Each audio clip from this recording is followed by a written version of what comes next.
The 2025 SUV market is brutal, with some models sitting on dealer lots for over 200 days, while others disappear instantly. From luxury disasters to electric flops, certain SUVs are gathering dust with massive incentives that still can't move them. These aren't just slow sellers, they're automotive pariahs that dealers desperately want gone. Here are the 10 SUVs you should absolutely avoid buying in 2025, straight from current market data.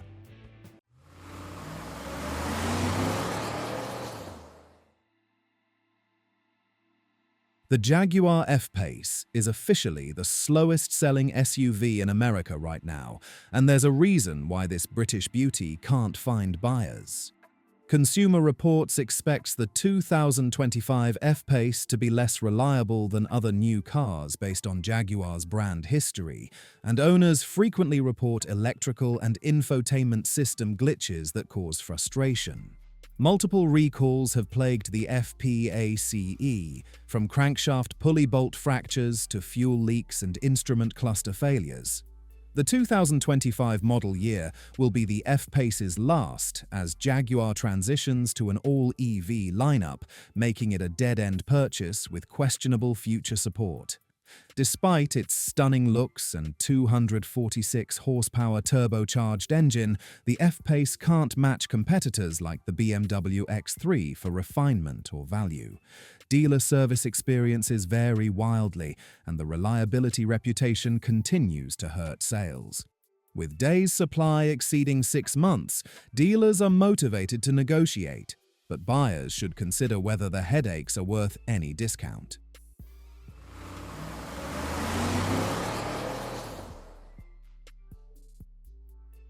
The Maserati Grecale proves that beautiful styling can't overcome fundamental quality issues. Consumer Reports expects the Grecale to be less reliable than other new cars based on Maserati's troubled brand history, and early ownership experiences confirm these concerns. Owners report catastrophic failures including air conditioning dying in 100-degree heat, electronic door buttons falling into the door, and multiple software malfunctions within the first 800 miles. One owner's brand new Grecale spent 2 weeks in the shop only to have the AC fail again, 2 hours after pickup. Starting around $78,000, the Grecale faces fierce competition from the Porsche Macan and BMW X3, both offering superior reliability and dealer networks. Maserati has closed multiple dealerships, leaving owners stranded for service, and depreciation concerns plague potential buyers who remember previous Maserati resale disasters. While the interior is genuinely luxurious and the driving experience has moments of Italian magic, the risk-to-reward ratio makes the Grecale a dangerous gamble for most buyers.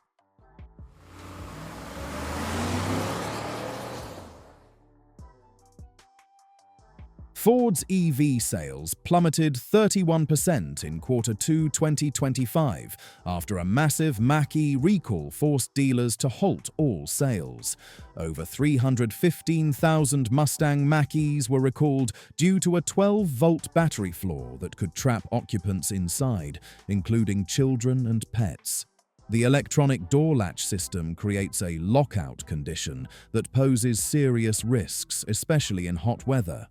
Delivery delays plague the 2025 model, with customers reporting orders diverted to different states due to paint issues in southern climates. Ford previously slashed MSRP by $5,500 in 2024, when the Mach-E faced a staggering 556 days supply, more than a year and a half of inventory. Despite aggressive incentives, the Mach-E continues struggling against competition from GM, Hyundai, and Tesla. Built in Mexico with only 13% US content, the Mach-E faces higher tariffs and potential cuts to federal EV tax credits. While Ford promises fixes, the reliability questions and inventory glut make this electric Mustang a risky proposition.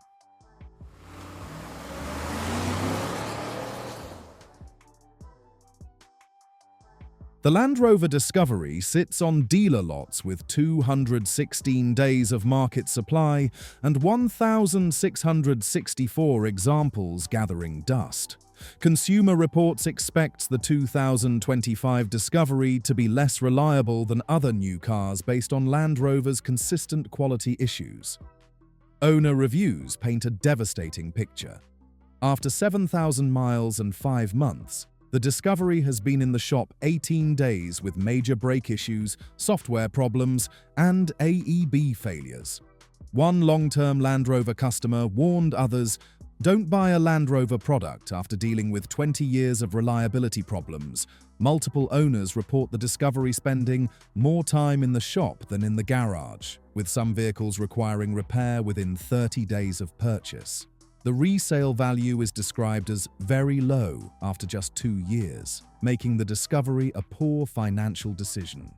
While the Discovery offers impressive off-road capability and luxury features, the inconsistency in both reliability and dealer service quality makes it a frustrating ownership experience that's driving buyers to Toyota and Lexus alternatives.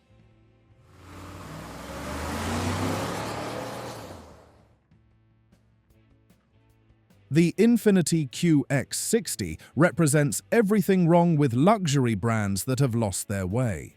This 3-row crossover can't decide if it's a family hauler, luxury cruiser, or budget alternative to German engineering, and that confusion shows in its sales numbers. The QX60 suffers from Infiniti's broader identity crisis, with the powertrain being particularly problematic. The 295 horsepower V6 paired with a CVT transmission creates a disconnect between luxury aspirations and driving reality. The performance feels uninspiring, fuel economy is mediocre, and the overall experience lacks the refinement expected at this price point. QX60 sales dropped 23% while the luxury SUV segment grew 8%, indicating serious market rejection. Dealers offer lease deals so aggressive they're practically paying customers to drive them, with examples showing $12,000 off MSRP. For similar money, buyers can get a Genesis GV70, Acura MDX, or even a base BMW X5. The QX60 isn't just losing the luxury game, it's not even competitive. The interior looks like an expensive rental car, nice at first glance but showing its budget origins under scrutiny.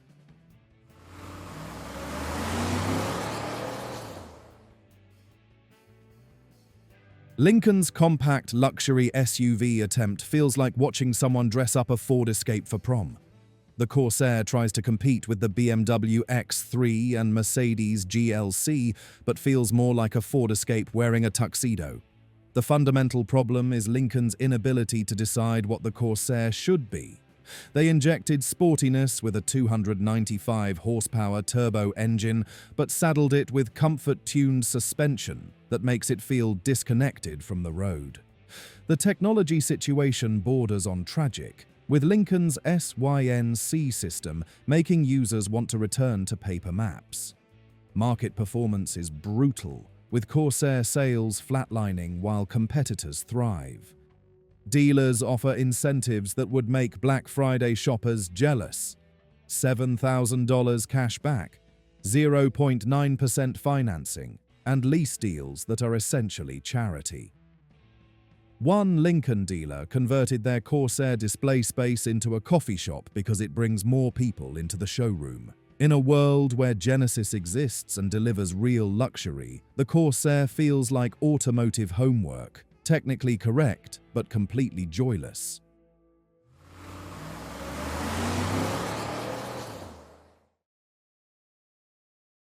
The Jeep Compass proves that slapping a 7-slot grille on something doesn't automatically make it a real Jeep.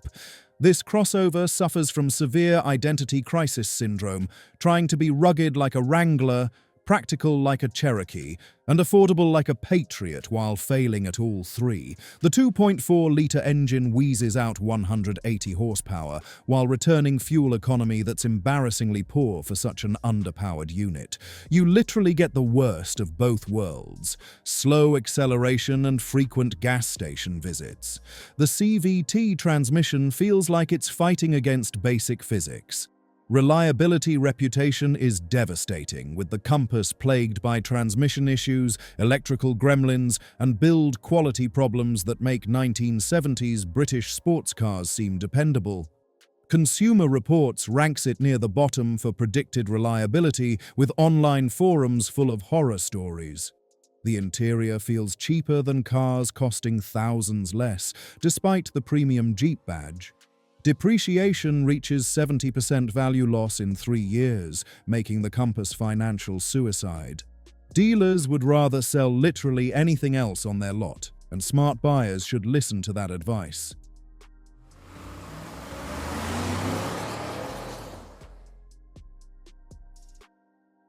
The Cadillac XT4 feels like a once-great boxer getting knocked out by someone half their size. Painful, embarrassing, and completely avoidable. This compact luxury SUV was supposed to bring young buyers to Cadillac, but instead drives them straight to German competitors. The fundamental problem is the XT4 feels like a Chevrolet Equinox wearing expensive cologne. The interior materials are decent, technology is adequate, and performance is fine. But in the luxury segment, fine equals death. The 2.0-litre turbocharged engine produces 237 horsepower but feels neutered by a transmission with the decision-making skills of a confused teenager. Market performance tells the story. Dealers offer incentives that would make clearance sales jealous, with $8,000 cashback, 1.9% financing, and lease deals that practically pay customers to drive one. The XT4 feels designed by committee and built by robots who've never experienced joy. The tragedy is Cadillac knows how to build great cars. The CT4V and CT5V prove that. But the XT4 represents everything wrong with playing it safe in a segment that demands distinction. For $45,000, buyers expect more than automotive background music.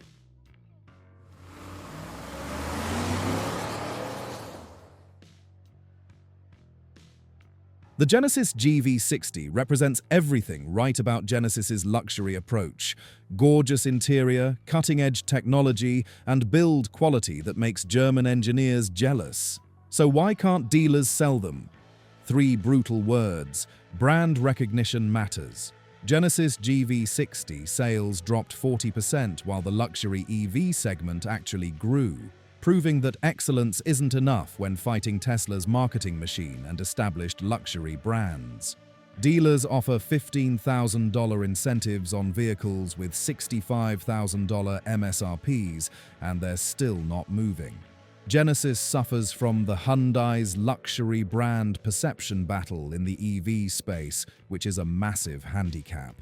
While Tesla owners enjoy supercharger networks, GV60 owners play Russian roulette with third-party charging networks that work half the time and cost twice as much.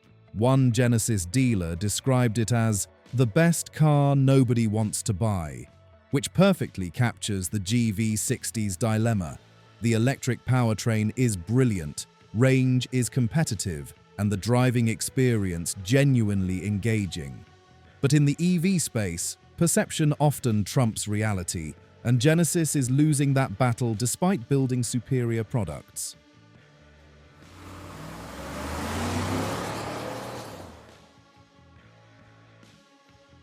Despite being around since just 2021, the Kia EV6 already struggles with 217 days of market supply and nearly 5,000 examples sitting unsold on dealer lots. This rapid decline from promising EV newcomer to slow seller reveals deeper issues in the electric crossover segment. The EV6 launched with impressive specifications and won numerous awards, but real-world ownership experiences haven't matched the hype. Charging infrastructure remains problematic outside Tesla's network, leaving EV6 owners frustrated with inconsistent charging speeds and reliability. The interior, while modern, lacks the premium feel expected from vehicles approaching $50,000. Kia hopes the EV6's 2025 makeover will help move inventory, but cosmetic changes can't fix fundamental market positioning issues. The EV6 sits uncomfortably between budget EVs and luxury electric SUVs, lacking clear competitive advantages in either direction.